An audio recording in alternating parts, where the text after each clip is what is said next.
German grading সিস্টেমটা আপনারা কিভাবে ক্যালকুলেট করবেন আমি আপনাদেরকে দেখিয়ে দিচ্ছি। জার্মান গ্রেডিং সিস্টেমটা কিন্তু উল্টা চলে। যেমন আমাদের দেশে 4 হচ্ছে হাইয়েস্ট থাকে এবং যদি আমরা 2 পাই তাহলে সেটা মিনিমাম পাসিং গ্রেড থাকে, বাট জার্মানির ক্ষেত্রে কিন্তু সেটা উল্টো। জার্মানিতে 1 হচ্ছে বেস্ট পসিবল গ্রেড এবং 4 হলো লোয়েস্ট গ্রেড। তো চলুন আমি আপনাদেরকে দেখিয়ে দিই কিভাবে আপনারা জার্মান গ্রেড ক্যালকুলেট করবেন।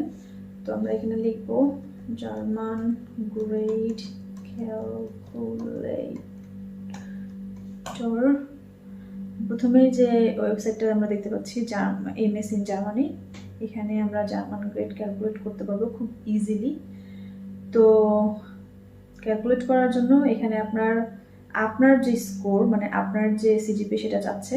তো মনে করেন যে আপনার সিজিপি হচ্ছে 3.5 সাপোজ, এবং আমাদের দেশে হচ্ছে ম্যাক্সিমাম ইউনিভার্সিটিতে বেস্ট পসিবল গ্রেড থাকে হচ্ছে 4 এবং মিনিমাম পাসিং গ্রেড থাকে হচ্ছে 2।